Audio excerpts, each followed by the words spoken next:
वाहिगुरू जी का खालसा वाहिगुरू जी की फतेह। अस्सलाम वालेकुम आदाब बर्ड्स। मैं हाँ तुहाडी होस्ट नीलम कौर ते मैं टीवी 84 ਦੇ ਸਾਰੇ ਦਰਸ਼ਕਾਂ ਤੇ ਸਰੋਤਿਆਂ ਨੂੰ ਜੀ ਆਇਆਂ ਕਹਿੰਦੀ ਹਾਂ ਪ੍ਰੋਗਰਾਮ ਸੱਚੋ ਸੱਚ ਵਿੱਚ ਜਿਹੜੇ ਇਸ ਪ੍ਰੋਗਰਾਮ ਨਾਲ ਦੇਸ਼ਾਂ ਵਿਦੇਸ਼ਾਂ ਤੋਂ ਜੁੜ ਚੁੱਕੇ ਨੇ। ਖਾਲਸਾ ਅਫੇਅਰ ਸੈਂਟਰ ਦੇ ਸੰਚਾਲਕ ਡਾਕਟਰ ਅਮਰਜੀਤ ਸਿੰਘ ਜੀ ਰੋਜ਼ਾਨਾ ਹੀ ਤਰ੍ਹਾਂ ਸਟੂਡੀਓ 'ਚ ਮੇਰੇ ਨਾਲ ਸ਼ਾਮਲ ਨੇ। ਆਓ ਉਹਨਾਂ ਨਾਲ ਗੱਲਬਾਤ ਕਰਕੇ ਅੱਜ ਦੇ ਅਹਿਮ ਇਸ਼ੂਜ਼ ਉੱਪਰ ਉਹਨਾਂ ਤੋਂ ਉਹਨਾਂ ਦਾ ਤਬਸਰਾ ਜਾਣਦੇ ਹਾਂ।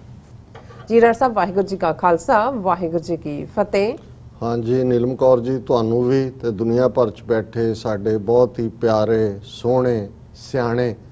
ਟੀਵੀ 84 ਦੇ ਦਰਸ਼ਕਾਂ ਨੂੰ ਵੀ ਵਾਹਿਗੁਰੂ ਜੀ ਕਾ ਖਾਲਸਾ ਵਾਹਿਗੁਰੂ ਜੀ ਕੀ ਫਤਿਹ ਤੇ ਸਾਡੇ ਮੁਸਲਮਾਨ ਭੈਣਾਂ ਭਰਾਵਾਂ ਨੂੰ अस्सलाम वालेकुम। जी डॉक्टर साहब जी आया ਨੂੰ ਪ੍ਰੋਗਰਾਮ ਸੱਚੋ ਸੱਚ ਵਿੱਚ ਬਹੁਤ ਸ਼ੁਕਰੀਆ ਜੀ। ਡਾਕਟਰ ਸਾਹਿਬ ਅੱਜ 11 ਅਗਸਤ 2020 27 ਸਾਵਨ ਨਾਨਕਸ਼ਾਹੀ ਸੰਮਤ 552 ਦਾ ਦਿਨ ਹੈ ਤੇ ਡਾਕਟਰ ਸਾਹਿਬ ਪ੍ਰੋਗਰਾਮ ਸ਼ੁਰੂ ਕਰਨ ਤੋਂ ਪਹਿਲਾਂ ਅਸੀਂ ਆਪਣੇ ਦਰਸ਼ਕਾਂ ਤੇ ਸਰੋਤਿਆਂ ਨੂੰ ਹਮੇਸ਼ਾ ਤਰ੍ਹਾਂ ਦੱਸਦੇ ਵਿਊਅਰਸ ਆ ਜੇ ਤੁਸੀਂ ਹੱਕ ਸੱਚ ਇਨਸਾਫ ਤੇ ਪਹਿਰਾ ਦਿੰਦਾ ਇੱਕੋ ਇੱਕ ਚੈਨਲ ਟੀਵੀ 84 ਨੂੰ ਦੇਖਣਾ ਚਾਹੁੰਦੇ ਹੋ ਤਾਂ ਤੁਸੀਂ ਦੇਖ ਸਕਦੇ spectrum cable, RCN cable, Bell Fibe cable in Canada, roku, ਚਾਦੂ ਬਾਕਸ, ਸ਼ਾਵਾ, ਫੇਸਬੁੱਕ ਟੀਵੀ 84 ਦੀ ਐਪ ਰਾਹੀਂ online streaming and IP box ਤੇ ਤੁਸੀਂ ਟੀਵੀ 84 ਨੂੰ ਦੇਖ ਸਕਦੇ ਹੋ। ਵਿਊਅਰਸ ਜੇ ਤੁਸੀਂ ਟੀਵੀ 84 ਨਾਲ ਜਾਂ ਪ੍ਰੋਗਰਾਮ ਸੱਚੋ ਸੱਚ ਨਾਲ ਫੇਸਬੁੱਕ ਰਾਹੀਂ ਜੁੜੇ ਹੋ ਤਾਂ ਇਸ ਨੂੰ ਵੱਧ ਤੋਂ ਵੱਧ ਲਾਈਕ ਕਰੋ ਤੇ ਸ਼ੇਅਰ ਕਰੋ ਅਤੇ ਨਾਲ ਹੀ YouTube ਤੇ ਸਬਸਕ੍ਰਾਈਬ ਵੀ ਕਰੋ। ਇਹ ਵੀ ਦੱਸ ਦਈਏ ਕਿ ਤੁਸੀਂ ਟੀਵੀ 84 ਦੀ ਐਪ ਨੂੰ ਐਂਡਰੋਇਡ ਐਂਡ ਐਪ ਸਟੋਰ ਤੇ ਡਾਊਨਲੋਡ ਕਰਕੇ ਜੋ ਟੀਵੀ 84 ਦੀ ਲਾਈਵ ਸਟ੍ਰੀਮ ਹੈ ਉਸ ਨੂੰ ਤੁਸੀਂ 24 ਆਵਰਸ ਦੇਖ ਸਕਦੇ ਹੋ। ਵਿਊਅਰਸ ਹੁਣ ਅਸੀਂ ਆਪਣੇ ਪ੍ਰੋਗਰਾਮ ਦੀ ਸ਼ੁਰੂਆਤ ਕਰਨ ਜਾ ਰਹੇ ਹਾਂ। ਪ੍ਰੋਗਰਾਮ ਦੇ ਸ਼ੁਰੂ ਵਿੱਚ ਪਹਿਲਾ ਜੋ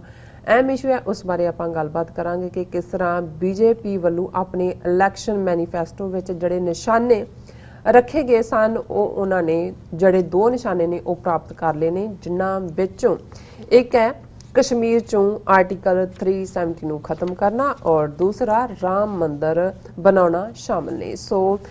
जो ਉਹਨਾਂ ਦਾ ਜੋ ਅਗਲਾ ਨਿਸ਼ਾਨਾ ਹੈ ਉਹ ਕੀ ਹੋਏਗਾ ਅਸੀਂ ਡਾਕਟਰ ਸਾਹਿਬ ਕੋਲ ਉਹਨਾਂ ਦੇ ਵਿਚਾਰ ਸੁਣਨ ਜਾ ਰਹੇ ਹਾਂ। ਸੋ ਅਸੀਂ ਚਾਹਾਂਗੇ ਕਿ ਤੁਸੀਂ ਸਾਡੇ ਨਾਲ ਇਸੇ ਤਰ੍ਹਾਂ ਹੀ ਬਨੇ ਰਹਿਣਾ। ਦੇਖਣ ਸੁਣਨ ਤੁਹਾਡਾ ਸਭ ਦਾ ਬਹੁਤ ਬਹੁਤ ਸ਼ੁਕਰੀਆ। ਜੀ ਡਾਕਟਰ ਸਾਹਿਬ ਕੀ ਵਿਚਾਰ ਨੇ ਇਸ ਮੁੱਦੇ ਬਾਰੇ? ਦੇਖੋ ਪ੍ਰੋਗਰਾਮ ਦੇ ਸ਼ੁਰੂਆਤ ਦੇ ਵਿੱਚ ਅਸੀਂ ਅੱਜ ਸਭ ਤੋਂ ਪਹਿਲਾਂ ਸਾਡੇ ਉਸ ਖਿੱਤੇ ਦੇ ਬੜੇ ਹੀ ਨਾਮੀ ਸ਼ਾਇਰ ਕਵੀ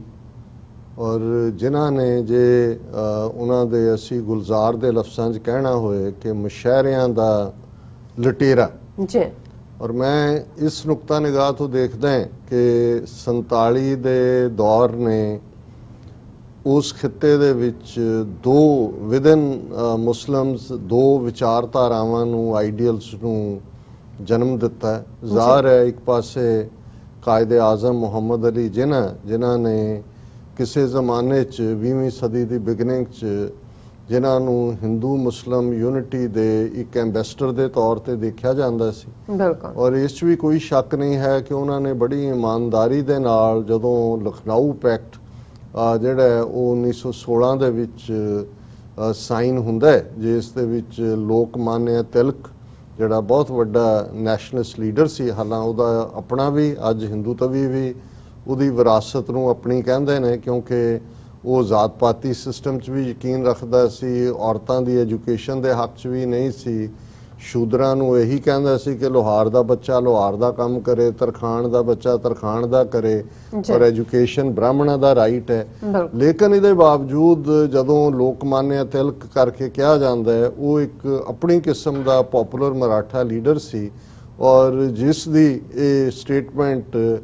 ਅੱਜ ਵੀ ਕੋਟ ਕੀਤੀ ਜਾਂਦੀ ਹੈ ਕਿ ਜਿਹੜਾ ਸਵਰਾਜ ਮੇਰਾ ਜਨਮ ਸਿੱਧ ਅਧਿਕਾਰ ਹੈ कि जिहड़ा फ्रीडम है अपना अपनी धरती ते राज करना ये मेरा हक है। और यही कारण सी कि उसका जिहड़ा ये एंटाई इंपीरियलिस्ट पहुँच सी जदों उसनूं जिहड़ा 1920 तक पहुँचदे हैं उस दे उत्ते केस चलदा है और उसनूं जिहड़ा वो मांडले जेल दे विच भेजिया जांदा है तो उसकी केस की पैरवाई जिहड़ी है जां उसके वकील जिहड़े ने वो कायदे आज़म मुहम्मद अली जिन्हां ने ये हिस्टरी के वो चैप्टर ने जिन्हों के उत्ते क्योंकि 40वें तो बाद 47 तो बाद इन्नी एक नफरत फैला दी गई कायदे आज़म प्रति और पार्टीशन के लिए जिम्मेवार दसते हैं कि असी उस सफ़र नूं नहीं देखते कि किस सिंसैरिटी दे नाल लखनऊ पैक्ट और इक्को वेले कायदे आज़म कांग्रेस का भी हिस्सा सन,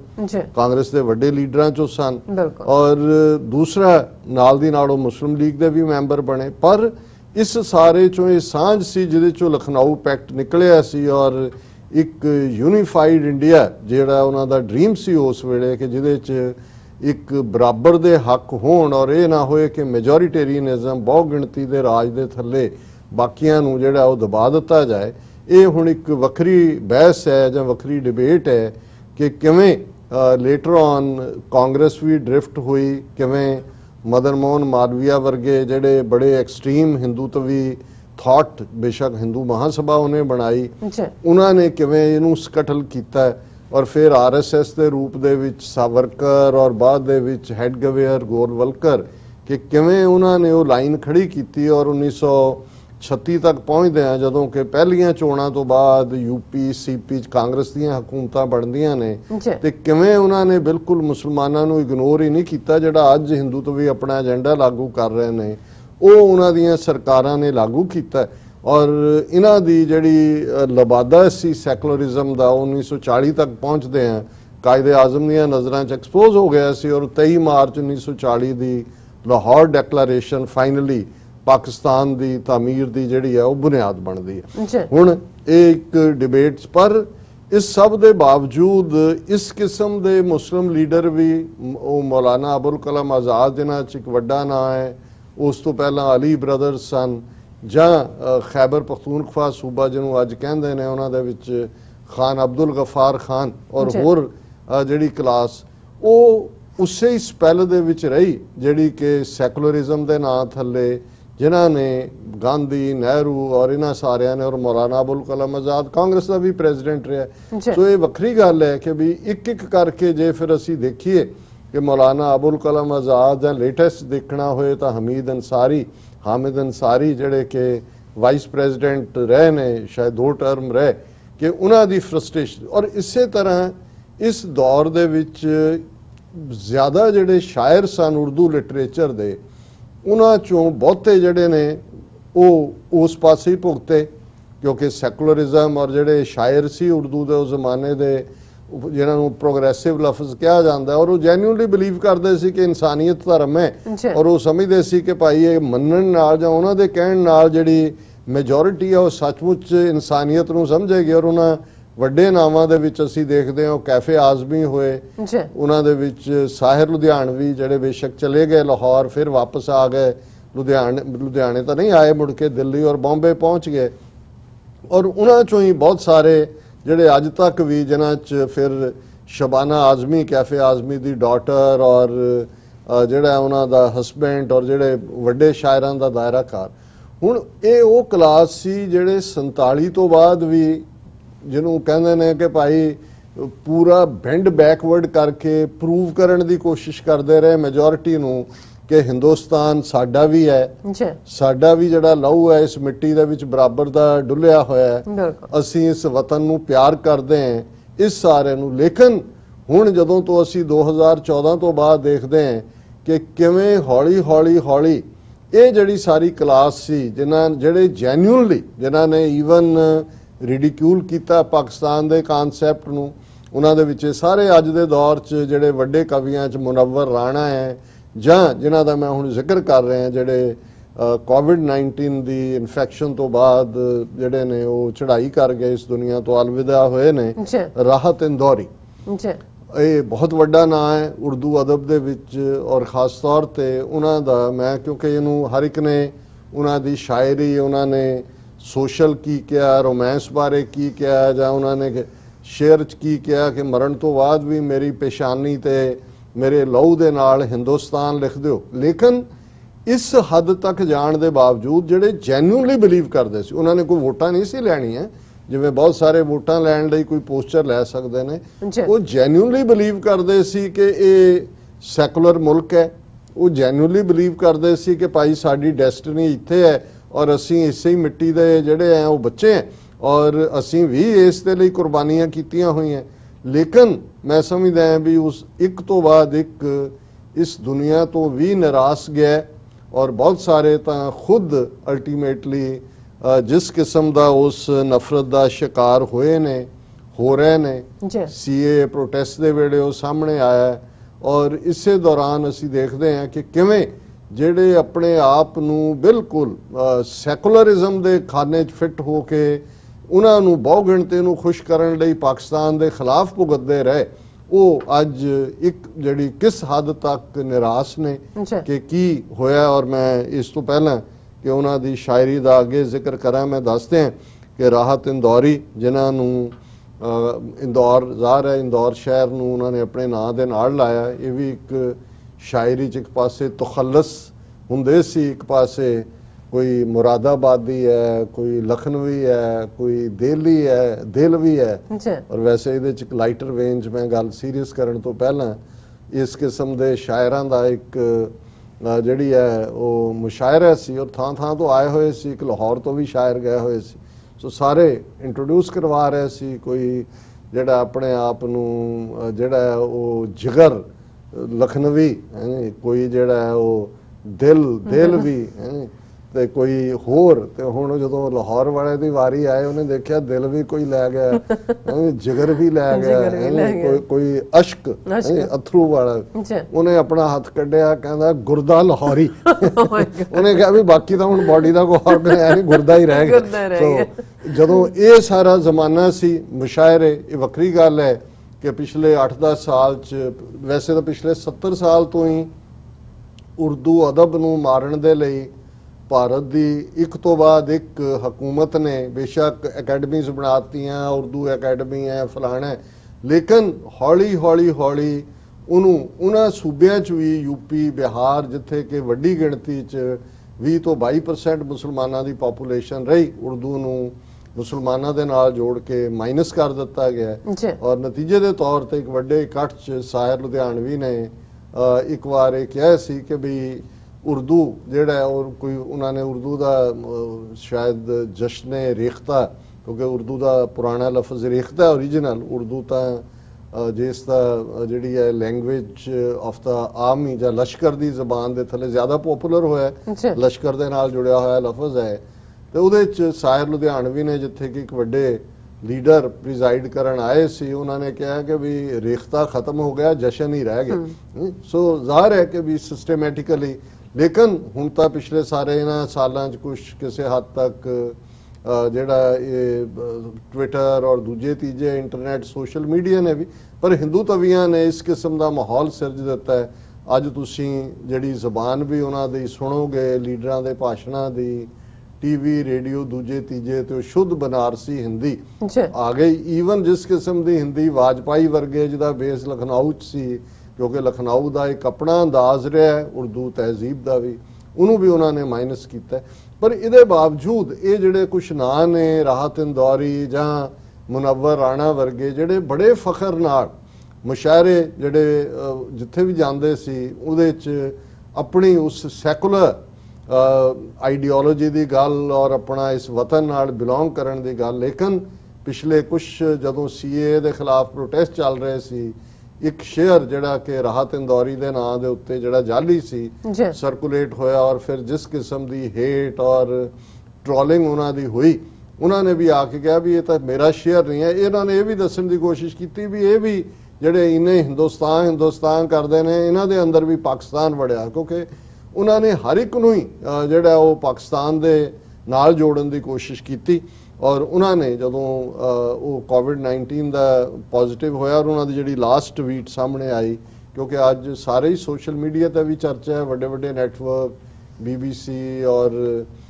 ਈਵਨ ਟ੍ਰਿਬਿਊਨ ਔਰ ਇੰਡੀਅਨ ਏਜੰਸੀਜ਼, ਜਿਨ੍ਹਾਂ ਨੇ ਜਿਉਂਦੇ ਜੀ ਤਾਂ ਕਦੇ ਕਿਸੇ ਨੂੰ ਮੰਨਿਆ ਹੀ ਨਹੀਂ ਹੁੰਦਾ, ਉਹਨਾਂ ਦੇ ਲਈ ਤਾਂ ਉਹ ਨਫ਼ਰਤ ਦਾ ਵਾਇਸ ਹੁੰਦੇ ਨੇ। ਲੇਕਿਨ ਇਸ ਸਾਰੇ 'ਚ ਸਾਹਮਣੇ ਆਇਆ ਕਿ ਇਹਨਾਂ ਦੇ ਬੱਚੀਆਂ ਵੀ ਜਦੋਂ ਸੀਏ ਦੇ ਖਿਲਾਫ ਲਖਨਊ 'ਚ ਹੈ ਜਾਂ ਦੂਜੇ ਉਹਨਾਂ ਦੇ ਖਿਲਾਫ ਵੀ ਕੇਸ ਰਜਿਸਟਰ ਹੁੰਦੇ ਨੇ, ਮੁਨੱਵਰ ਰਾਣਾ ਜਾਂ ਦੂਜਿਆਂ ਦੇ। ਔਰ ਇਹ ਸਾਰੇ ਐਜ਼ ਏ ਫਰਸਟ੍ਰੇਟਡ ਮੈਨ ਦੁਨੀਆ ਤੋਂ ਦੇ ਵਿੱਚ ਰਹੇ ਆਪਣੇ ਅਖੀਰਲੇ ਸਾਲਾਂ 'ਚ ਕਿ ਭਾਈ ਇਹ ਤਾਂ ਬਿਲਕੁਲ ਹੀ ਸ਼ੁੱਧ ਬਨਾਰਸੀ ਹਿੰਦੂ ਸਾਰਿਆਂ 'ਚੋਂ ਨਿਕਲ ਆਇਆ। ਔਰ ਮੈਂ ਸਮਝਦਾ ਵੀ ਉਹਨਾਂ ਨੇ ਜ਼ਰੂਰ, ਭਾਵੇਂ ਉਹ ਕਹਿਣ ਦੀ ਹਿੰਮਤ ਜਾਂ ਸਾਰੀ ਉਮਰ ਜਿਹੜਾ ਤੁਸੀਂ ਰਾਗ ਲਾਪਿਆ ਹੋਇਆ, ਅਖੀਰ ਵੇਲੇ ਹੁਣ ਤੁਸੀਂ ਰਾਗ ਬਦਲ ਤਾਂ ਨਹੀਂ ਸਕਦੇ, ਪਰ ਉਹਨਾਂ ਨੇ ਜ਼ਰੂਰ ਇਹ ਕਹਿੰਦੇ ਹੋਣਗੇ ਕਿ ਕਾਇਦੇ ਆਜ਼ਮ ਕਿੰਨਾ ਠੀਕ ਸੀ। ਔਰ ਉਹਨਾਂ ਨੇ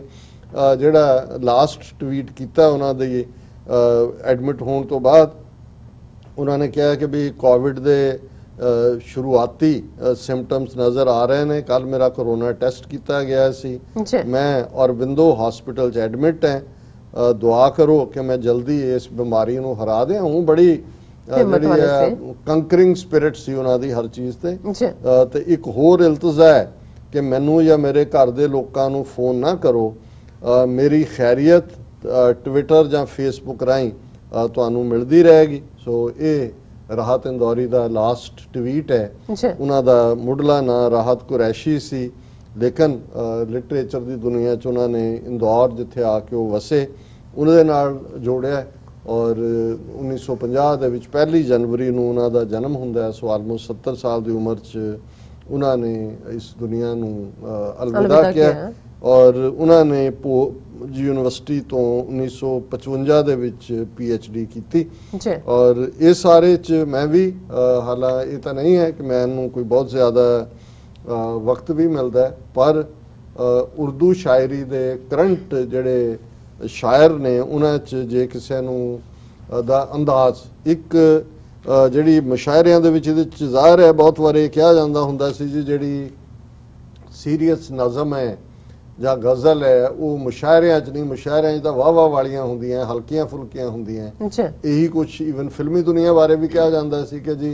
असली शायरी जिहड़ी है वो फिल्मी दुनिया तो गीत ही लिखे जाते हैं, शायरी नहीं होंदी। लेकिन जिवें साहिर लुधियानवी ने ਜਾਂ कैफे आजमी वर्गिया ने गलत साबित उन्होंने कि भी एक बारी वड्डे शायर सी, फिल्मी दुनिया च भी उन्होंने अपनी थां बनाई। इसे तरह राहत इंदौरी ਜਿਹੜੇ ਜਿਨ੍ਹਾਂ ਦਾ ਇੱਕ ਜਿਹੜਾ ਡਿਲੀਵਰੀ ਦਾ ਸਟਾਈਲ ਸੀ ਉਹਨਾਂ ਦੀ ਸਾਰੀ ਸਿਰ ਤੋਂ ਪੈਰਾਂ ਤੱਕ ਜਿਹਨੂੰ ਅੱਜ ਬਾਡੀ ਲੈਂਗੁਏਜ ਕਿਹਾ ਜਾਂਦਾ ਉਹ ਤੁਸੀਂ ਉਹਨਾਂ ਚੋਂ ਖੂਬਸੂਰਤੀ ਦੇਖ ਸਕਦੇ ਸੀ ਔਰ ਉਹਨਾਂ ਦੇ ਅੰਦਰ ਜਸਟਿਸ ਲਈ ਅਦਲ ਲਈ ਲੋਕਾਂ ਦੀ ਬਰਾਬਰੀ ਦੇ ਹੱਕ ਔਰ ਖਾਸ ਤੌਰ ਤੇ ਜਿਸ ਕਿਸਮ ਦੀ ਲੁੱਟ ਕਸੁੱਟ ਕਿਉਂਕਿ ਇਹਨਾਂ ਸਭ ਨੇ ਭਾਵੇਂ ਜੰਮੇ 47 ਤੋਂ ਬਾਅਦ लेकिन इन्होंने वो सारा लिटरेचर पढ़िया सी कि आज़ादी के की सुपने दिखाए गए सी कि अंग्रेज़ लुट रहा है सानू, ये इंपीरियलिस्ट है, ये जाएगा किवें दुध दियां नहरां वगण गियां सब सुखी। हर एक नूं लगदा सी कि आज़ादी नहीं आई बहार आ जाएगी, लेकिन हकीकत दे विच की होया मैं क्योंकि अपने सबजैक्ट वाल मुड़न तो पहला उन्हां दियां एक दो लिखतां जरूर सांझियां करना चाहुंदा ताकि साडे क्योंकि बहुते व्यूअर बेशक पंजाबी लिटरेचर जां पंजाबी अदब नाल जुड़े हुए ने, पर मैं समझदा कि जिहड़ा भी जिस जबान दे विच भी जिस ने इंसानियत की गल की है बेशक वो अल्टीमेटली लिविंग च फसे और ये सारे हिंदुस्तान दे उस मोह दे नां थले उन्हां नूं ये पता ही नहीं लगा कि भी वो किन्हां दी कैद च फस गए ने। उन्हां दी जिहड़ी एक नज़म है लूट मची है चारों ओर सारे चोर, लूट मची है चारों ओर सारे चोर, एक जंगल और लाखों मोर सारे चोर, एक थैली में अफसर भी चपड़ासी भी, क्या ताकतवर क्या कमजोर सारे चोर, उजले कुर्ते पहन रखे हैं सांपों ने। बड़ी खूबसूरत जो तुम मेटाफर देखते हो कि सपा ने बड़े उजले कुर्ते पहन रखे हैं सांपों ने, ये जहरीले आदमखोर सारे चोर, झूठ नगर में रोज निकालो मौन जुलूस, झूठ नगर में रोज निकालो मौन जुलूस, कौन सुनेगा सच का शोर सारे चोर, हम किस किस का नाम गिनाएं दिल्ली के आवारा ढोर सारे चोर। ढोर डंगर नूं कहंदे ने, दिल्ली दा जदों है ते जिहड़ा है वो सेंटर ऑफ पावर है कि भाई इत्थे सारे गधे ने, सारे आवारा ने, आवारा पशु। एक तो चलो ढोर घर दा विच हुंदा है पालतू, ये जिहड़ा हम किस किस का नाम गिनाएं दिल्ली के आवारा ढोर सारे चोर। और एक जिहड़ी नज़म अज काफ़ी इंटरनेट ते उन्हां दी उस नज़म दे दो शेयर डिस्कस हो रहे हैं वो इन्हां दी अखीरले दिनां च किस लैवल दे उत्ते 200 मिलियन मुसलमान रातों रात पराए हो गए, किवें उन्हां दी हरासमेंट और CA वर्गे कानून और भारत दे विच किस किस्म दा मड स्लिंगिंग कैंपेन और BJP दी तो सारी इलैक्शन पॉलिटिक्स ही जिहड़ी है मुसलमानां नूं उन्हां ने माइनस कर दिता है सारी इलैक्टरल प्रोसैस चों। ਔਰ ਜਿਸ ਕਿਸਮ ਦੀ ਵਾਇਲੈਂਸ ਹੁਣ ਵੀ ਦਿੱਲੀ ਦੇ ਵਿੱਚ ਹੋਈ ਜਦੋਂ ਟਰੰਪ ਇੰਡੀਆ 'ਚ ਬੈਠਾ ਸੀ, ਉਹਨਾਂ ਦੇ ਦੋ ਸ਼ੇਅਰ ਨੇ, लगेगी आग तो आएंगे कई घर जद में, बिल्कुल लगेगी आग तो आएंगे कई घर जद में, यहाँ पे सिर्फ हमारा मकान थोड़ी है, सभी का खून है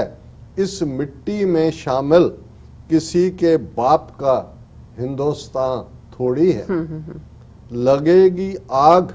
तो आएंगे कई घर जद में, कि भी ये फिर ये नहीं है, क्योंकि ये एक बड़ा डीप है कि भी जे तुसी एक तहजीब नू कर रहे हो, ये तो कई तहजीबां ने इस धरती ते, फिर सारा कुछ ही रुड़ेगा, सारा कुछ ही सड़ेगा। लगेगी आग तो आएंगे कई घर जद में, यहाँ पे सिर्फ हमारा मकान थोड़ी है, सभी का खून है इस मिट्टी में शामिल, किसी के बाप का हिंदुस्तान थोड़ी है। और मैं ਉਹਨਾਂ ਦੇ ਇਹ ਦੋ ਲਾਈਨ ਦੇ ਸ਼ੇਅਰ ਨਾਲ ਉਹਨਾਂ ਨੂੰ ਟ੍ਰਿਬਿਊਟ ਦਿੰਦਾ ਜਿਹਦੇ ਚ ਉਹਨਾਂ ਨੇ ਕਿਹਾ, दो गज सही मगर ये मेरी मलकियत तो है, ए मौत तूने मुझे जिम्मेदार कर दिया। 2 गज सही मगर ये मेरी मलकियत तो है, ए मौत तूने मुझे जिम्मेदार कर दे। वाह। और मैं समझदा है भी बेशक जिवें मैं कहा कि ये उस सैकुलर ट्रैडिशन दे वड्डे उस चानण दे विच गवाच गए, लेकिन इहदे बावजूद जिन्हें भी ईमानदारी दे नाल जिंदगी जीवी है और इन्ने वड्डे जिहड़े ने वो शायर, उन्होंने उर्दू अदब नूं बहुत अमीर बनाया और उन्होंने इस जहान तो रुखसत होने ते असीं यही दुआ करते हैं कि अल्लाह दा उच्चा मुकाम होए और जल्दी तो जल्दी जेड़े उस खिते दे साडे मुसलमान भैन भरा जेड़े सैकुलरिज्म दी इस नदी दे विच 47 तो रुड़दे रहे ने, हुण घट्टो घट इस नूं समझण और इस हिंदूतवा दे अडंबर नूं, हिंदूतवा दी इस पोप लीला नूं चाक चाक करन दे लई सचमुच जिहड़ा है वो अपने आप नूं लामबंद करन और संघर्ष करन। जिवें तुसीं कहा ही है कि भी वट नैक्सट, बिल्कुल ਹੁਣ ਜ਼ਾਹਰ ਹੈ ਕਿ ਜਿਹੜੇ ਇਲੈਕਸ਼ਨ ਮੈਨੀਫੈਸਟੋ ਹੁੰਦੇ ਨੇ ਜਿਨ੍ਹਾਂ ਨੂੰ ਅਸੀਂ ਚੋਣ ਮਨੋਰਥ ਪੱਤਰ ਕਹਿੰਦੇ ਹਾਂ, ਉਹ ਪਾਰਟੀਆਂ ਦਾ ਇਹ ਹੁੰਦਾ ਹੈ ਕਿ ਜੇ ਅਸੀਂ ਪਾਵਰ ਚ ਆਏ ਤੇ ਅਸੀਂ ਕੀ ਕਰਾਂਗੇ। ਭਾਰਤੀ ਜਨਸੰਘ ਜਿਹੜਾ ਆਰਐਸਐਸ ਦਾ ਪਹਿਲਾ ਸਿਆਸੀ ਵਿੰਗ ਸੀ 1950 ਚ ਖੜਾ ਹੋਇਆ। ਸ਼ਿਆਮਾ ਪ੍ਰਸਾਦ ਮੁਖਰਜੀ ਇੱਕ ਬੰਗਾਲੀ ਜਿਹੜੇ ਨਹਿਰੂ ਦੀ ਕੈਬਨਿਟ ਮਿਨਿਸਟਰ ਸੀ, ਉਹ ਪਹਿਲੇ ਪ੍ਰੈਜ਼ੀਡੈਂਟ ਬਣੇ। और जिहड़ा भारतीय जनसंघ जिन्हें अपना सफ़र बीजेपी तक पहुँचते पहुँचते तय किया, 3-4 नुकते या 3-4 उन्होंने इलैक्शन मैनीफेस्टो के एजेंडे कंसिस्टेंट रहे। ये भारतीय जनसंघ की चोण जो वो पहलियां चोणों के 1952 भावें बहुत थोड़ियां सीटां मिलियां, पर जिहड़ा उन्हां दा मैनीफेस्टो सी लगभग असीं देखते हैं कि 70 साल बाद मोदी ने उसनूं इंप्लीमेंट किया और हुण बाकी की रह गया इस दे उत्ते असीं गल करांगे। ज़ाहिर है उहदे च एक कश्मीर चों आर्टिकल 370 खत्म करना और उहदा स्पैशल जिहड़ा उहनूं कॉन्स्टिट्यूशनल रुतबा दिता है उहनूं खत्म करना और उहनां नूं बाकियां दे नाल मिला देना। सो उहनूं जिवें आईनी गुंडागर्दी उन्होंने कीती 5 अगस्त नूं, असीं रोज़ाना एक सैगमेंट अगस्त का सारा महीना ਅਸੀਂ ਆਪਣੇ ਬਹਾਦਰ ਕਸ਼ਮੀਰੀ ਭਰਾਵਾਂ ਭੈਣਾਂ ਦੇ ਨਾਮ ਕੀਤਾ ਹੋਇਆ ਹੈ ਔਰ ਅਸੀਂ ਅਖੀਰਲੇ 4th ਸੈਗਮੈਂਟ ਦੇ ਵਿੱਚ ਇਸ ਦਾ ਜ਼ਿਕਰ ਕਰਾਂਗੇ ਕਿ ਕਿਵੇਂ ਉਹਨਾਂ ਨੇ ਜ਼ੁਲਮ ਦਾ ਸਹਾਰਾ ਲੈ ਕੇ ਆਈਨੀ ਗੁੰਡਾਗਰਦੀ ਵੀ ਕੀਤੀ ਔਰ ਪੂਰੇ 1 ਸਾਲ ਤੋਂ ਕਸ਼ਮੀਰ ਵਾਦੀ ਦੇ ਵਿੱਚ ਕੀ ਚੱਲ ਰਿਹਾ ਔਰ ਕਿਵੇਂ ਹੁਣ ਉਹ ਜਿਹੜੇ ਨੇ ਆਪਣੇ ਉਹ ਰੈਂਟਾ ਮੁਸਲਿਮਸ ਲੱਭ ਰਹੇ ਨੇ और की चल रहा है। सो ਜ਼ਾਹਰ है कि उस तो पहला जिहदा बेशक बहुता जिक्र नहीं होया क्योंकि उन्होंने मैनीफेस्टो का तो बड़ा वड्डा हिस्सा नहीं सी, पर राजीव गांधी ने शाह बानो केस दे वेड़े जिहड़ा कि किते ना किते जिहड़ा मुस्लिम परसनल लॉ दा दी खिलाफत सी, सुप्रीम कोर्ट का एक डिसीजन आया जिहदे च उहनूं पत्ता डिनाई किया गया सी, लेकिन ਉਸ ਵੇਲੇ ਜਿਹੜੇ ਕੁਝ ਕਰੀਬੀ ਸੀ ਰਾਜੀਵ ਗਾਂਧੀ ਦੇ ਮੁਸਲਮਾਨ ਲੀਡਰ, ਉਹਨਾਂ ਨੇ ਉਹਨਾਂ ਨੂੰ ਕਿਹਾ ਜੀ ਨਹੀਂ, ਐਵੇਂ ਇਹ ਠੀਕ ਨਹੀਂ ਹੋਇਆ, ਇਹ ਪਰਸਨਲ ਲਾਅ ਦੀ ਅਵਹੇਲਨਾ ਹੈ ਜਾਂ ਮੁਸਲਮਾਨਾਂ ਦੇ ਧਾਰਮਿਕ ਕਾਨੂੰਨ ਦੇ ਵਿੱਚ ਦਖਲ ਅੰਦਾਜ਼ੀ ਹੈ। ਔਰ ਫਿਰ ਸਪੈਸ਼ਲ ਕਾਨੂੰਨ ਜਿਹੜਾ ਪਾਸ ਕੀਤਾ ਗਿਆ ਔਰ ਜਿਹੜਾ ਸ਼ਾਹ ਬਾਨੋ ਨੂੰ ਦਿੱਤਾ ਗਿਆ ਸੀ ਰਿਲੀਫ ਸੁਪਰੀਮ ਕੋਰਟ, ਉਹਨੂੰ ਅਨਡੂ ਕੀਤਾ ਗਿਆ। ਹਾਲਾਂਕਿ ਇਹ ਉਸ ਪੀਰੀਅਡ 'ਚ ਜਿਹਦੇ ਤੋਂ ਹਿੰਦੂ ਤਵੀਆਂ ਨੇ ਰੱਜ ਕੇ ਫਾਇਦਾ ਚੁੱਕਿਆ ਔਰ ਰਾਜੀਵ ਗਾਂਧੀ ਨੇ ਵੀ ਰਿਅਲਾਈਜ਼ ਕੀਤਾ ਕਿ ਬਈ ਕਿਉਂਕਿ ਹਿੰਦੂ ਤਵੀਆਂ ਨੇ ਇੱਕਦਮ ਉਹਨੂੰ ਮੁਸਲਿਮ ਐਪੀਜ਼ਮੈਂਟ ਦੀ ਪਾਲਿਸੀ ਕਹਿ ਕੇ ਇੱਕ ਟ੍ਰੈਂਡ ਸ਼ੁਰੂ ਕੀਤਾ। ਔਰ ਇਹ ਵੀ ਇੱਕ ਕਾਰਨ ਸੀ ਜਦੋਂ ਅਸੀਂ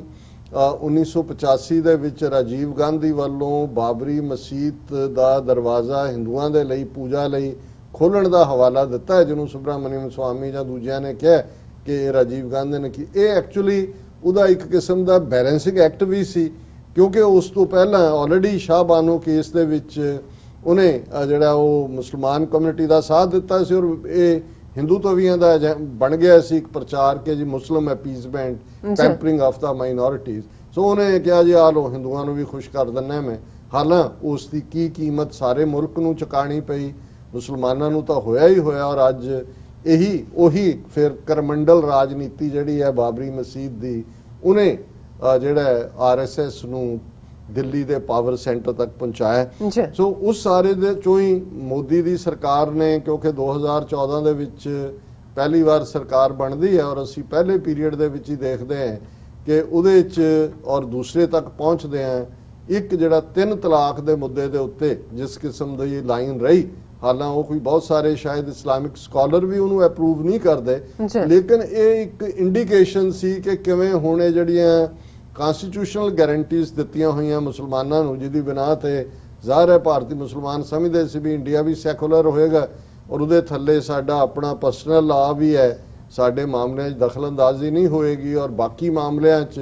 ਕਿਉਂਕਿ ਸਿਟੀਜ਼ਨਸ ਨੂੰ 1 ਪਰਸਨ 1 ਵੋਟ ਸੀ ਔਰ ਅਸੀਂ ਮੇਨ ਸਟ੍ਰੀਮ 'ਚ ਵੀ ਹੋਏਗਾ। ਬੇਸ਼ੱਕ ਰਿਜ਼ਰਵੇਸ਼ਨ ਜਿਹੜੀ ਹੈ ਸੈਪਰੇਟ ਇਲੈਕਟ੍ਰੇਟ ਜਿਵੇਂ ਸਿੱਖਾਂ ਦਾ ਤੋੜਿਆ, ਮੁਸਲਮਾਨਾਂ ਦਾ ਵੀ ਤੋੜ ਦਿੱਤਾ ਸੀ। ਇਹ ਕੋਈ 1 ਮੈਨ 1 ਵੋਟ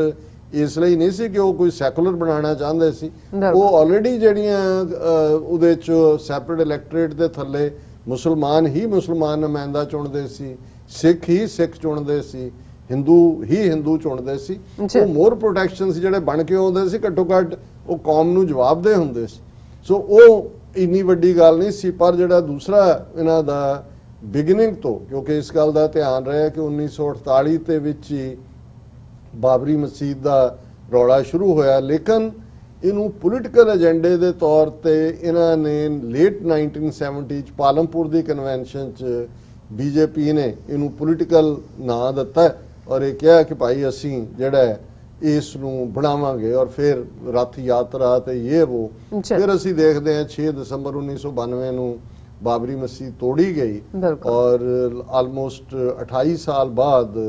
ਹੁਣ 5 ਅਗਸਤ ਦਾ ਦਿਨ ਉਹਨਾਂ ਨੇ ਚੁਣਿਆ ਇਹ ਦੱਸਣ ਦੇ ਲਈ ਕਿ ਵੀ ਇਹ ਕਸ਼ਮੀਰ ਦੇ ਵਿੱਚ ਵੀ ਅਸੀਂ 5 ਅਗਸਤ ਨੂੰ ਕੀਤਾ ਔਰ ਇਹ ਵੀ 5 ਅਗਸਤ ਨੂੰ। ਹੁਣ ਇੱਕ ਭਾਰਤ ਦੇ ਜਿਹੜੇ ਜਰਨਲਿਸਟ ਨੇ ਸ਼ਾਹਿਦ ਸਦੀਕੀ, ਉਹਨਾਂ ਨੇ 5 ਅਗਸਤ ਤੋਂ ਫੌਰਨ ਬਾਅਦ ਉਹਨਾਂ ਨੇ ਕਿਹਾ ਵੀ ਹੁਣ ਅਗਲਾ ਕੀ ਏਜੰਡਾ ਹੈ ਬੀਜੇਪੀ ਦਾ, ਔਰ ਉਹਨਾਂ ਨੇ ਟਵੀਟ ਕੀਤਾ 5th August 2021 is being marked as the day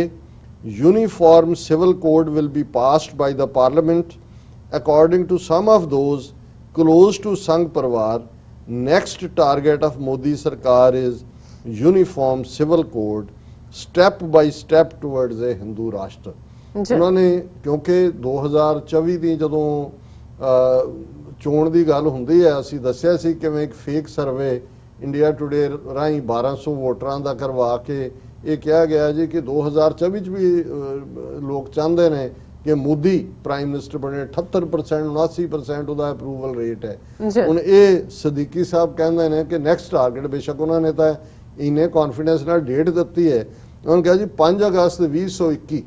ਯਾਨੀ ਉਦੋਂ ਤੱਕ ਪਹੁੰਚਦੇ ਆ ਜਿਹੜਾ ਯੂਨੀਫਾਰਮ ਸਿਵਲ ਕੋਡ ਹੈ। ਇਹਦਾ ਮਤਲਬ ਇਹ ਹੈ ਕਿ ਮੁਸਲਿਮ ਪਰਸਨਲ ਲਾਅ ਨੂੰ ਖਤਮ ਕਰਨਾ ਔਰ ਇਹਦੇ ਵਿੱਚ ਕਿਉਂਕਿ ਵੱਡੀ ਮਾਈਨੋਰਿਟੀ ਮੁਸਲਮਾਨ ਨੇ ਉਹਨਾਂ ਦਾ ਜ਼ਿਕਰ ਹੁੰਦਾ ਹੈ, ਪਰ ਇਹਦਾ ਮਤਲਬ ਜਿਹੜੇ ਬਾਕੀਆਂ ਦੇ ਵੀ ਸਿੱਖਾਂ ਨੂੰ ਸਿੱਖ ਬੋਧੀ ਜੈਨੀਆਂ ਨੂੰ ਛੱਡ ਕੇ ਇਹ 3 ਕੌਮਾਂ ਨੇ ਜਿਨ੍ਹਾਂ ਨੂੰ ਹਿੰਦੂਆਂ ਦੇ ਥੱਲੇ ਕਲੱਬ ਕੀਤਾ ਹੋਇਆ। ਆਰਟੀਕਲ 25B ਜਿਹੜਾ ਉਹ ਸਿੱਖਾਂ ਨੂੰ ਹਿੰਦੂ ਬਣਾਉਂਦਾ ਹੈ। ਫਿਰ ਉਹਦੇ ਚੋਂ 5-6 ਐਕਟ ਜਿਹੜੇ 1955-56 ਚ ਇਹਨਾਂ ਨੇ ਬਣਾਏ,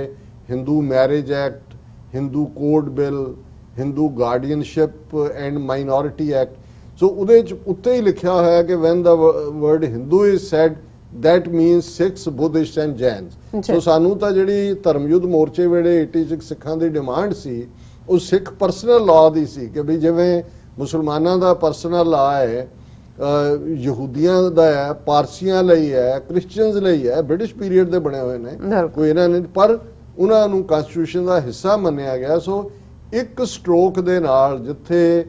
ਜਦੋਂ ਇਹ ਔਰ ਬੀਜੇਪੀ ਦੇ ਚੋਣ ਮੈਨੀਫੈਸਟੋ ਦਾ ਹਿੱਸਾ ਰਿਹਾ ਕਿ ਯੂਨੀਫਾਰਮ ਸਿਵਲ ਕੋਡ, ਕਿ ਜੀ ਇੱਕ ਦੇਸ਼ ਦੇ ਵਿੱਚ ਇੰਨੇ ਕਾਨੂੰਨ, ਹਾਲਾਂ ਕੋਈ ਇੱਕ ਦੂਜੇ ਨੂੰ ਕੱਟਦਾ ਨਹੀਂ ਹੈ, ਜਿਹੜੇ ਈਵਨ ਜਿਹੜੇ ਪਰਸਨਲ ਲਾਅ ਵੀ ਨੇ, ਅਲਟੀਮੇਟ ਜਿਹੜੇ ਡਾਇਰੈਕਟਿਵ ਪ੍ਰਿੰਸੀਪਲ ਨੇ ਕਨਸਟੀਟਿਊਸ਼ਨ ਦੇ ਜਾਂ ਦੂਜੇ, ਉਹਦੇ ਮੁਤਾਬਕ ਕੋਈ ਦੂਜੇ ਦੇ ਨਾਲ ਟਕਰਾਅ ਨਹੀਂ ਕਰਦਾ ਹੈ। ਜੇ ਟਕਰਾਅ ਕਰੇਗਾ ਤੇ ਜਿਹੜਾ ਓਵਰਆਲ ਲਾਅ ਹੈ ਉਹ ਡੋਮੀਨੇਟ ਕਰਦਾ ਹੈ ਇਫ ਇਨਕਨਸਿਸਟੈਂਸੀ ਹੋਏ। ਲੇਕਿਨ ਹੈ ਨਹੀਂ ਹੈ, ਕਿਉਂਕਿ ਜੇ ਮੈਰਿਜ ਹਿੰਦੂ ਧਰਮ ਦੇ ਅਨੁਸਾਰ ਰਜਿਸਟਰਡ ਹੋ ਰਹੀ ਹੈ ਤਾਂ ਫਿਰ ਜ਼ਾਹਰ ਹੈ ਕਿ ਹਿੰਦੂਆਂ ਦੀ ਜੁਆਇੰਟ ਫੈਮਿਲੀ ਸਿਸਟਮ 'ਚ ਟੈਕਸੇਸ਼ਨ ਔਰ ਦੂਜੇ ਤੀਜੇ ਰੀਤੀ ਰਿਵਾਜ, ਵਿਆਹ ਕਿਹਨੂੰ ਕਹਿੰਦੇ ਨੇ ਉਹ ਹਿੰਦੂ ਡਿਫਾਈਨ ਹੋਏਗਾ। ਜੇ ਇਸਲਾਮ ਦੇ ਹਵਾਲੇ ਨਾਲ ਜਿਹੜਾ ਪਰਸਨਲ ਲਾਅ ਹੈ ਉਹਦੇ 'ਚ ਪ੍ਰੋਵੀਜ਼ਨ ਹੈ ਕਿ ਵੀ ਜੇ ਨਿਕਾਹ ਹੋਏਗਾ, ਹੱਕ ਮਿਹਰ ਦੀ ਗੱਲ ਹੈ, ਤਲਾਕ ਦੇ ਲਈ ਜਿਹੜਾ ਕਾਨੂੰਨੀ ਫਾਰਮ ਕੀ ਹੈ, ਪ੍ਰਾਪਰਟੀ ਇਨਹੈਰੀਟੈਂਸ ਰਾਈਟ ਕੀ ਨੇ। ਸੋ ਜ਼ਾਹਰ ਹੈ ਕਿ ਵੀ ਕਿਉਂਕਿ ਸਦੀਆਂ ਤੋਂ ਉਹ ਉਸ ਲਾਅ ਦੇ ਥੱਲੇ ਗਵਰਨ ਹੁੰਦੇ ਆਏ ਨੇ। ਲੇਕਿਨ ਇਹ ਜਿਹੜਾ ਯੂਨੀਫਾਰਮ ਸਿਵਲ ਕੋਡ ਦੇ ਥੱਲੇ ਹੋਏਗਾ, ਉਹ ਜਿਹੜਾ ਉਹਨੇ ਮਦਨ ਮੋਹਨ ਮਾਲਵੀਆ ਨੇ ਐਜੂਕੇਸ਼ਨ ਸਿਸਟਮ ਦੇ ਹਵਾਲੇ ਨਾਲ ਕਿਹਾ ਸੀ ਕਿ ਮੁਸਲਮਾਨੋਂ ਕੀ ਮੁਸਲਮਾਨੀ ਨਿਕਾਲ ਦੇਂਗੇ, ਔਰ ਇਹਨਾਂ ਨੇ ਆਉਣ ਵਾਲੇ ਪੀਰੀਅਡ 'ਚ ਮੈਨੂੰ ਲੱਗਦਾ ਹੈ ਕਿ ਵੀ ਇਹ ਜਦੋਂ ਇਹ ਸ਼ਾਹਿਦ ਸਿੱਦੀਕੀ ਇਹਦੀ ਗੱਲ ਕਰਦੇ ਨੇ 2021 ਦੀ, ਤੇ ਕੁਆਇਟ ਪੋਸੀਬਲ ਹੈ, ਕਿਉਂਕਿ ਮੈਂ ਕਿਤੇ ਹੋਰ ਦੇਖ ਰਿਹਾ ਸੀ ਕਿ ਵੀ ਇਹ 2024 ਦੀਆਂ ਚੋਣਾਂ 'ਚ ਜਾਣ ਤੋਂ ਪਹਿਲਾਂ, ਕਿਉਂਕਿ ਉਹਨਾਂ ਨੇ ਕਿਹਾ 2024 ਬੜਾ ਇੰਪੋਰਟੈਂਟ ਸਾਲ ਹੈ, ਕਿਉਂਕਿ ਇਹ RSS ਦੀ ਫਾਊਂਡੇਸ਼ਨ ਦੀ 1 ਸੈਂਚਰੀ ਪੂਰੀ ਹੋ ਜਾਣੀ, ਕਿਉਂਕਿ 1924-25 ਦੇ ਵਿੱਚ RSS ਹੋਣ ਚਾਹੁੰਦੀ ਹੈ। ਸੋ ਜਿਹੜੀ ਗੱਲ ਉਹਨਾਂ ਨੇ 1924 ਦੇ ਵਿੱਚ ਸ਼ੁਰੂ ਕੀਤੀ, ਹਿੰਦੂ ਹਿੰਦੀ ਹਿੰਦੁਸਤਾਨ ਦੀ ਇੱਕ ਰਾਸ਼ਟਰ ਦੇ ਨਾਂ ਥੱਲੇ ਹਿੰਦੂਤਵਾ ਕਲਚਰ ਦੀ, ਸੋ ਉਹਦੇ 'ਚ ਜਿਵੇਂ ਮੈਂ ਕਿਹਾ ਕਿ ਵੀ ਆਰਟੀਕਲ 25-20 ਥੱਲੇ ਉਹਨਾਂ ਨੇ ਸਿੱਖਾਂ, ਬੌਧੀਆਂ, ਜੈਨੀਆਂ ਨੂੰ ਤਾਂ ਪਹਿਲਾਂ ਹੀ ਡੈਥ ਕਿਸ ਨਾਲ ਮਾਰ ਦਿੱਤਾ ਹੈ। ਮੁਸਲਮਾਨ ਜਾਂ ਦੂਸਰੇ ਜਿਹੜੀਆਂ ਮਾਈਨੋਰਟੀਜ਼ ਦੂਜੀਆਂ ਨੇ ਉਹਨਾਂ ਨੇ ਹੁਣ ਇੱਕ ਕਰਕੇ ਜੰਮੂ ਕਸ਼ਮੀਰ ਦਾ ਸਟੇਟਸ ਖਤਮ ਹੋ ਗਿਆ। ਸੋ ਮੈਨੂੰ ਇਹ ਲੱਗਦਾ ਹੈ ਕਿ ਇਹ ਕਾਫੀ ਹੱਦ ਤੱਕ ਠੀਕ ਹੈ ਇਹਨਾਂ ਦਾ ਅੰਦਾਜ਼ਾ ਸ਼ਾਇਦ ਸਿੱਦੀਕੀ ਜੀ ਦਾ, ਔਰ ਮੈਨੂੰ ਵੀ ਇਹ ਲੱਗਦਾ ਹੈ, ਹਾਲਾਂ ਅਸੀਂ ਅਗਲੇ ਸੈਗਮੈਂਟ 'ਚ ਡਿਸਕਸ ਕਰਾਂਗੇ ਕਿ ਇੱਕ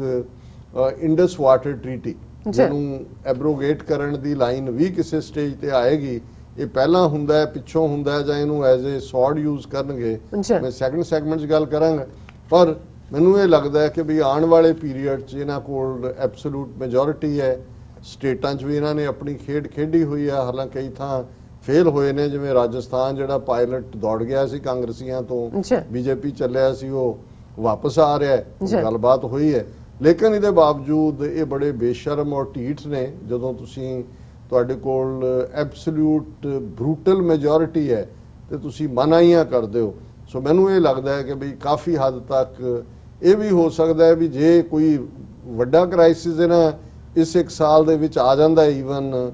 5 ਅਗਸਤ ਤੋਂ ਪਹਿਲੇ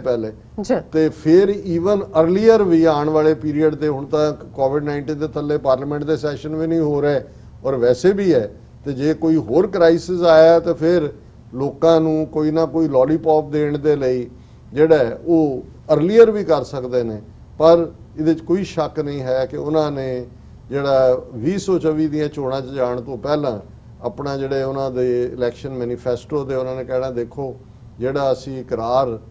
1950 'ਚ ਭਾਰਤੀ ਜਨਸੰਘ ਦੇ ਪੋਲੀਟੀਕਲ ਮੈਨੀਫੈਸਟੋ 'ਚ ਕੀਤਾ ਸੀ, ਔਰ ਜਿਹਦੀਆਂ ਆਈਡੀਓਲੋਜੀਕਲ ਰੂਟਸ 1924 'ਚ RSS ਦੀ ਫਾਊਂਡੇਸ਼ਨਸ ਨਾਲ ਸੀ, ਅਸੀਂ ਆਪਣੇ ਸਾਰੇ ਨਿਸ਼ਾਨੇ ਹਾਸਲ ਕਰ ਲੈਣ ਜੀ। ਡਾਕਟਰ ਸਾਹਿਬ ਤੁਹਾਡਾ ਬਹੁਤ ਬਹੁਤ ਸ਼ੁਕਰੀਆ। ਸੋ ਹੱਥ ਲੈਣੇ ਬ੍ਰੇਕ ਤੋਂ ਪਹਿਲਾਂ ਅਸੀਂ ਆਪਣੇ ਦਰਸ਼ਕਾਂ ਤੇ ਸਰੋਤਿਆਂ ਨੂੰ ਅਪੀਲ ਤੇ ਬੇਨਤੀ ਕਰਦੀ ਵਿਊਅਰਸ, ਜਿਸ ਤਰ੍ਹਾਂ ਕਿ ਤੁਸੀਂ ਜਾਣਦੇ ਹੋ ਕਿ ਟੀਵੀ 84 ਇੱਕ ਪੰਥਕ ਚੈਨਲ ਹੈ। ਟੀਵੀ 84 ਦੀ ਅਸੀਂ ਚਾਹਾਂਗੇ ਕਿ ਤੁਸੀਂ ਵੱਧ ਤੋਂ ਵੱਧ ਮਾਈਕ ਸਹਾਇਤਾ ਕਰੋ। ਤੁਸੀਂ ਆਪਣੀ ਮਾਈਕ ਸਹਾਇਤਾ ਸਾਡੀ ਵੈਬਸਾਈਟ tv84.tv ਤੇ ਜਾ ਕੇ ਪੇਪਲ ਦੀ ਵਰਤੋਂ ਕਰਕੇ ਵਨ ਟਾਈਮ ਡੋਨੇਟ ਕਰ ਸਕਦੇ ਹੋ, ਮੰਥਲੀ ਡੋਨੇਟ ਵੀ ਕਰ ਸਕਦੇ ਹੋ। ਤੁਸੀਂ ਟੀਵੀ 84 ਦੇ ਨਾਮ ਤੇ ਚੈੱਕ ਬਣਾ ਕੇ ਸਾਨੂੰ ਮੇਲ ਵੀ ਕਰ ਸਕਦੇ ਹੋ ਸਾਡੇ ਇਸ ਪਤੇ ਤੇ 36-01 37th Avenue, ਲੌਂਗ ਆਈਲੈਂਡ ਸਿਟੀ, ਨਿਊਯਾਰਕ 11101 USA, ਜਾਂ ਫਿਰ ਤੁਸੀਂ ਸਾਨੂੰ ਫੋਨ ਰਾਹੀਂ ਵੀ ਸੰਪਰਕ ਕਰ ਸਕਦੇ ਹੋ ਸਾਡੇ ਫੋਨ ਨੰਬਰ ਤੇ 5164060694। Thank you so much viewers. ਵਿਚਾਰਾਂ ਦਾ ਸਿਲਸਿਲਾ ਇਸ ਤਰ੍ਹਾਂ ਚੱਲਦਾ ਰਹੇਗਾ। ਮਿਲਦੇ ਹਾਂ ਛੋਟੇ ਜਿਹੇ ਬ੍ਰੇਕ ਤੋਂ ਬਾਅਦ।